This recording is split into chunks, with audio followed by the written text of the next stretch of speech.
یہ تمام چیزیں آپ کا جو ریئل اسٹیٹ کا سیکٹر ہے, جو آپ کا ایگریکلچر سیکٹر ہے, یہ تمام ٹیکس نیٹ سے باہر ہے.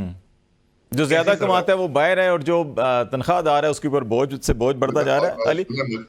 تو یہ چیزیں آپ کو گورنمنٹ کو یہ بڑے فیصلے کرنے ہوں گے نا. اس بڑے فیصلوں کے لیے سیاسی جماعتوں کو کنسنسس ڈیولپ کرنا کہیں نہ کہیں بیٹھ کے مساق معیشت کی طرف بھی شاید جانا ہی پڑے گا. علی گور بلوچ صاحب, آپ کیا انپٹ دیں گے اس کے اوپر کہ ہمیں یہ چیلنج, انویسٹمنٹ ہمارے یہاں نہیں آ رہی, ریزروز ہمارے نہیں بڑھ رہے, ایکسپورٹ ہماری اس خاطر خواہ نہیں بڑھ رہی, کمپٹیٹیو انوائرمنٹ نہیں ہے بزنس کا پاکستان کے اندر, تو ایسے حالات کے اندر تو پھر ہمیں واقعی وہ تو آئی ایم ایف کے محتاج ہی رہنا پڑے گا. کبھی ہم ایک ملک کے کبھی دوسرے سے جا کے منت ترلے ہی کرتے رہیں گے. دیکھیں بات یہ ہے کہ آپ نے ٹھیک کہا, 2018 تک معاملات بہت اچھے چل رہے تھے. 13 کی حکومت کو بہت بڑے چیلنجز تھے, جس میں معیشت کی سٹیبلٹی تھی, جس میں دہشت گردی کے واقعات تھے, جس میں لوڈ شیڈنگ کا خاتمہ تھا. ان تمام چیزوں کو ایڈریس کیا گیا, ان چیلنجز کو, اور پاکستان بہتری کی طرف چلا. پھر 18 کے الیکشن میں جو ہے وہ آر ٹی ایس سسٹم کو چلایا گیا, اور چھو منتر کے ذریعے ووٹ ڈال کے جو ہے وہ ایک اکثریتی پارٹی کو اور ایک چلتی حکومت کو ڈسٹیبلائز کر کے اس وقت کے پرائم منسٹر نواز شریف صاحب کو جو ہے نااہل کیا گیا عدالتی فیصلوں کے ذریعے اور جھوٹے مقدمات بنا کر. پھر اس کے ساتھ ساتھ انہوں نے کیا کیا کہ ان کے خواب کیا تھے. ان کے خواب یہ تھے جب ان کی غیر قانونی حکومت کو اور سلیکٹڈ حکومت کو ایک آئینی طریقے کے ساتھ ہٹایا گیا عدم اعتماد کے ذریعے, تو انہوں نے کیا کیا, یہ کہتے تھے کہ پاکستان سری لنکا بن جائے گا, پاکستان ڈیفالٹ ہو جائے گا. ٹھیک ہے, ہم تو اس میں مائنز بچھا کے جا رہے ہیں, پاکستان کے خلاف خطوط لکھے جا رہے ہیں کہ پاکستان کو قرضہ نہ دیا جائے. ان تمام چیزوں کے باوجود جو انہوں نے خواب دیکھے تھے بھیانک, وہ شرمندہ تعبیر نہیں ہوئے. پاکستان اسٹیبلٹی کی طرف بھی چل پڑا. پاکستان میں جو مہنگائی تھی اب الحمدللہ سنگل ڈیجٹ میں آ چکی ہے. پاکستان کی سٹاک ایکسچینج روزانہ بہتری کی سمت پہ چل رہی ہیں. پاکستان میں باہر سے انویسٹمنٹس کے بھی کافی اندیے آ گئے ہیں. تو اب وہ لوگ جو کہ یہ سارے بھیانک خواب عوام کو دکھا کر مایوس کرتے تھے, اب وہ پریشان ہیں. میں یہ نہیں کہتا کہ سب کچھ ٹھیک ہو گیا, ظاہر ہے ان کا ڈسا ہوا ملک ہے, تو اس کو سانس لینے میں, اس کی طبیعت بحال ہونے میں کچھ وقت تو درکار ہے. لیکن الحمدللہ موجودہ حکومت اور موجودہ حکومت کے اتحادیوں کی محنت کی وجہ سے اب اس کے ثمرات کچھ نہ کچھ نظر آنے شروع ہو گئے ہیں, لوگوں کا اعتماد بڑھنا شروع ہو گیا ہے. چلیں دعا کرتے ہیں ہم کہ حالات مزید بہتر ہوں. ہمارے ادھر پروگرام کا ٹائم ختم ہو رہا ہے. بہت شکریہ علی گور بلوچ صاحب آپ کا, رضا ہارون صاحب بہت شکریہ آپ کا بھی, اور اظہر صدیق صاحب بہت شکریہ آج آپ کا بھی. اور آج تک ناظرین, خالد جمیل کو اجازت دیجیے. اللہ حافظ.